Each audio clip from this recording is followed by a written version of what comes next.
Button here.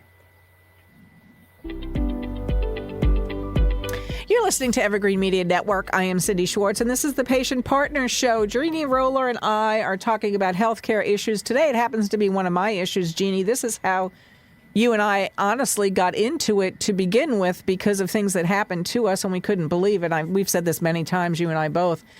And the saga just continues. It's crazy what this healthcare arena, and that's what I call it anymore, is an arena. I mean, it's almost like a battle. You need boxing gloves or something some days. And how you try to get yourself the best healthcare in what we think is the right avenue, if you will. I mean, I have veered off. You certainly have, Jeannie, into the alternative medicine spots with doing acupuncture, doing yoga, doing different kind of herbal remedies and stuff. And I mean, it kind of sounds maybe hooky or whatever, but the stuff works. It does. I mean, I'm here to say that it absolutely did for me, and I know it has for you. But on this particular thing, I was just aghast again, once again, that I went for a CT scan that a doctor ordered for me, and it was for a low-dose CT scan, and I went to one of the, which has been here for years in my town, one of the bigger, well-known radiology departments, if you will, that's now owned by what we call big box healthcare. And when I went in there, the person asked me questions that I thought should have been just simple, basic questions, knowing me as a patient or being able to read my chart up on the screen or whatever. And I said that. I said, I'm kind of curious that you don't know what these simple things are, because that would be the reason why I'm here. And she looked at me and she said, well, I want to tell you that the order that your doctor has, the order for the low-dose CT scan is not anywhere near the strength that it needs to be for what we need to look at. And I'm like, what? I've had several of these. This is a avenue that my doctor and I, who I've been to for quite a few years and trust implicitly. And I said, this is what we decided on was the best avenue of treatment for what this is, as far as the doctor's opinion and the whole bit. And I'm thinking to myself, why would you even say something like that to a patient? So I said that to her. And she didn't give me an answer for it. She didn't give me a second answer, and then turned around and I said, well, I'm not having, the higher dosage of all this. It's not necessarily according to my doctor. And that's what I'm going by, because this is not the first one of these that I've had. This is a follow-up one. So that's the way the doctors decided to treat this. So then the tech turned around and said, so you're telling me that you are refusing to sign my paperwork? And I was like, I don't know what the refusing means, but I'm saying I'm not having the highest dose radiation that what you're saying. I'm staying with what my doctor ordered. And she left the room, and then I was thinking she's going to come back. And then she said to me as she was leaving, you need to sit down there. And I was like, well, I'm more comfortable standing up, I said to myself. And so I did that. And the other tech comes in, and I'm going, oh, well, I thought it would have been her that would have came back to explain a couple of things on why blah, blah, blah, blah, blah. Well, it wasn't. So the other tech come in, and I labeled it myself the Goon Squad. And I said, okay, well, now the Goon Squad is here. This is not good. And that person tried to shove this whole thing down my throat. And I stood there. You and I had the conversation. And I stood there. So here's where you make your choice. Do you stay or do you go? Because I certainly could have left as she left the room and went back and rescheduled or talked with my doctor. I could have done that. I didn't think she was going to, I thought she was going to come back and explain some stuff to me. Well, when that didn't happen, when the Goon Squad showed up, I was like, okay, so now we're on, plan B or Q or whatever you want to label it. Now I'm listening to what that person is saying, and I'm like, no, this is what I need to have as far as my doctor and I are, have discussed. I don't know why you and I are having a discussion about this. Because the doctor ordered it, sent you the paperwork, and now that's what I'm here for, is kind of my scenario. So the person didn't really answer me, but looked at me and said, okay, well, what are we going to do? And I'm like, at that point, I didn't know what to do. My right leg was walking out the door. My left leg's like, I don't really know what to do. Do I trust these people? In my instance, I said, let me trust them.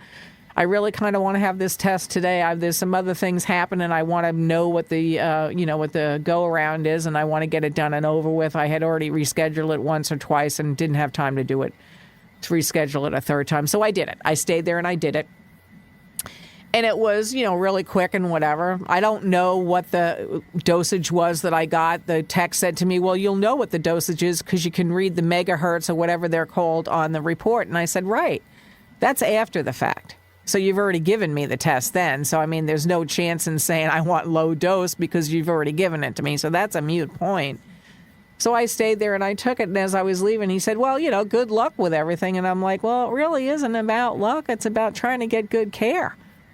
That's the difficult part. So here I am once again as the patient. I don't know why this is always a question, if you will. And for the listeners too, I'm not the only one going through this. You don't know what to say. You don't. You don't know what to do. You try to do the best you can. You're listening to your doctor.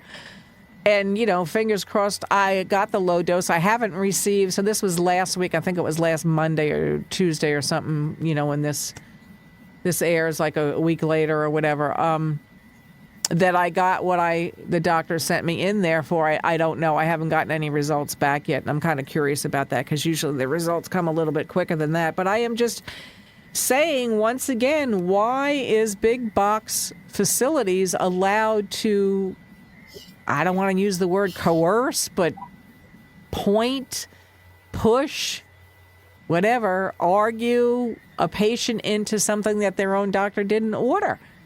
As long as it's, not an emergency situation. We say all that all the time. But, this was something that I agreed with my doctor. This was the right avenue to do this. This is news to me.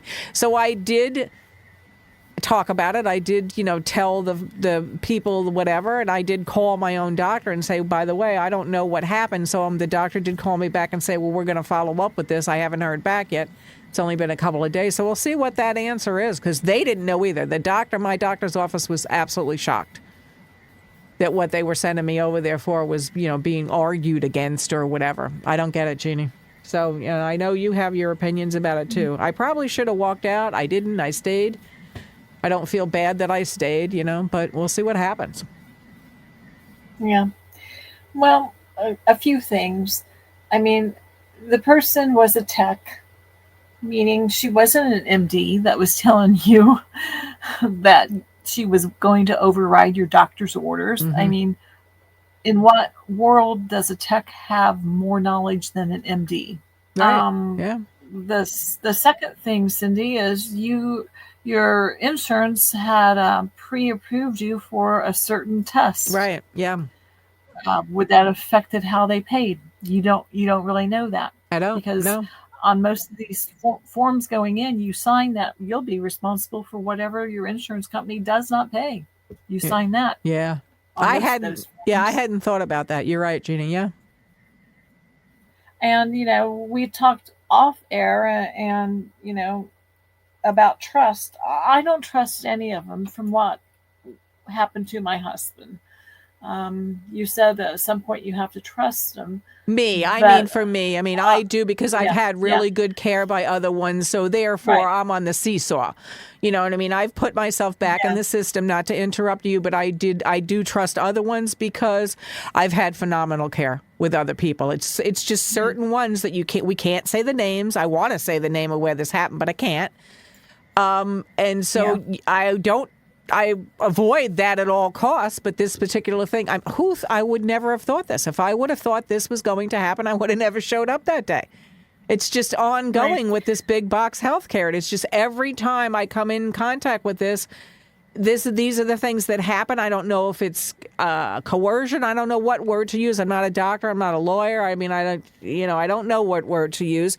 And I go to other facilities that are more doctor run, and I don't have the same problems. So now I'm going to seek out another testing place for this. Yes, I'm going to do that. This is the last straw. We got like maybe 30 seconds left, Jeannie. Well, I was just going to say that, if you go to some place one time and have good service, doesn't mean the next time you go back that you also have it. I wanted to put that out there. Yeah, it is true.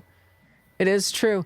And I did mention to you real quick off air that the mammogram side of this place, the whole tech situation and all that, the care seemed to up itself when Big Box stepped in on this side. Absolutely the opposite. So I don't get what the whole thing is. It's just so tough and to decide. On that note, stay listening to Evergreen Media Network.